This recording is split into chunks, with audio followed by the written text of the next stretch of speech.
everyone. Welcome to a special episode of One Health Awareness Week. I'm Anshika and I want to discuss about a very important zoonotic disease, leptospirosis, and we have Dr. Shanaz here who will put some light on it. So, Dr. Shanaz, sir, we want to know about how this leptospirosis spread from rodents and animals to the humans, and what is this leptospirosis? Well, you see, leptospirosis, it's a disease of animals as well as humans. It's a zoonotic disease. And it's considered perhaps the most widespread zoonosis in the world because the host range is very wide, including animals as well as humans. So it encompasses a wide range of animals, wild animals as well as domestic animals, including carnivores, that is the dogs, especially rodents, and domestic animals, that is cattle, sheep, and horse. So that's why it's considered as the most widespread zoonosis in the world. And leptospirosis is considered largely as a hidden disease. It's a hidden zoonosis.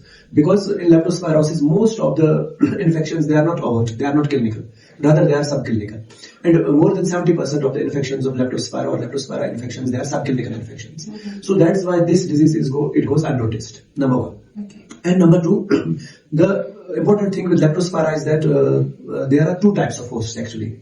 One type of host is that in which the disease is maintained, in which the leptospira organisms, they are maintained. So they remain there, they multiply, they are shed, and such types of hosts or animals, they act as the potential source of infection for other animals. So such types of hosts, they are called as the maintenance host or the reservoir host. So they are the reservoirs of the infection from which the infection is spread. So they don't themselves suffer from any clinical infection, but they simply maintain the infection within their body. Another type of host is what we call as the incidental host or the accidental host. These types of hosts, they suffer from clinical infection.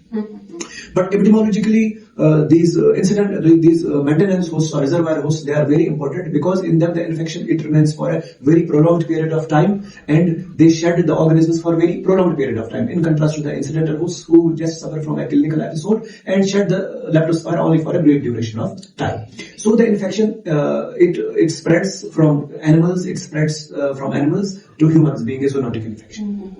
So why are the veterinarians, pet owners, I think your earlier question that are the rodents responsible for the spread of the disease or this? See, since the host range is very wide and there are that reservoir hosts, a lot of wild animals, they act as the reservoir host or the maintenance host for the disease. These are the rodents, wild rodents also, squirrels, opossums, skunks, raccoons. So a very wide range of wild mammalian hosts, they maintain the infection. So there are frequent contact between wildlife and domestic animals, so the infection, this cycle, it keeps on spreading. And the domestic rats and other rodents, what do? They harbor the infection.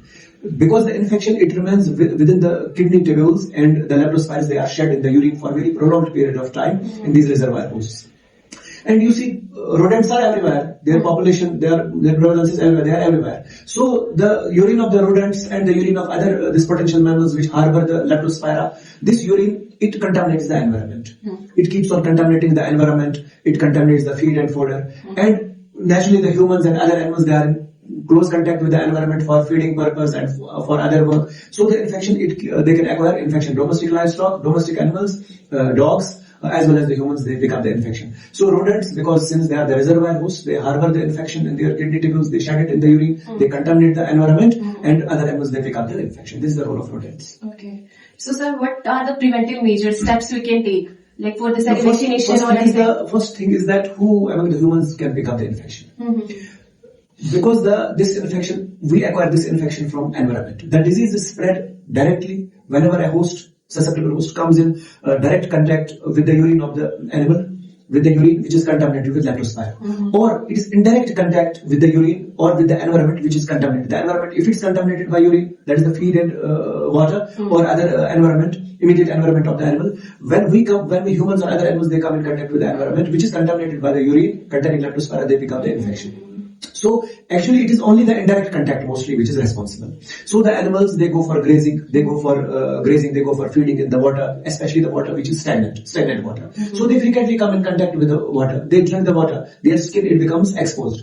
Similarly, humans who work with the animals, especially the veterinarians, meat inspectors, butchers, because we veterinarians, we are in frequent contact with them. So there are very high chances that we will come in contact with the urine of the animals or with the meat of the animals, and we can pick up the infection. The infection enters in humans or animals via the skin, whenever there are bleeds or abrasions in the skin, or whenever mucous membranes, they come in direct or indirect contact with the urine of the animal or with the meat of the animals which is potentially harboring the leptospira. So that's why a particular class of humans, because it is a disease which is an occupational hazard, which is a recreational hazard. So veterinarians, be it the butchers, be it the septic tank workers, be it the rice field workers, be it the people who are just going for recreational purpose, for fishing, for swimming, the septic tank cleaners, sewage workers, rice field workers. So all types of humans who are in direct contact with animals or indirect contact with animals, or especially the water which is warm and which is stagnant. And when humans are exposed to this contaminated water for a prolonged period of time, they pick up the infection. Sir, what do you think about leptospirosis can do? Like, how does leptospirosis connected with One Health? Coming to the One Health. Actually, you see the epidemiological triad, host, agent and environment. One Health is an advanced concept or an extension of this fundamental concept of epidemiology, that is the epidemiological triad. So, since environment plays a very profound role for both survival of the leptospirus, maintenance of the leptospira, as well as the transmission to the incidental hosts, be it the animals or be it the humans. So the role of environment, it is very important from One Health perspective, because One Health, it includes this animal's health, it includes human health, and it includes the environmental health also. So when the environment is healthy, when we keep our environment safe, when we keep our water bodies clean, when we don't allow any stagnation of the water, when we don't allow any contamination of the water with the animal excreta, naturally we keep our environment clean, we upgrade the animal health. So by upgrading the environmental health, so when we upgrade the environmental health, so we directly upgrade the human health as well as the animal health. So that is why the role of One Health is very important for the prevention and reducing the incidence of complex and multifactorial diseases like leptospirosis. Okay. So we would like to thank Dr. Shanaz to aware us about leptospirosis. Okay, thank you.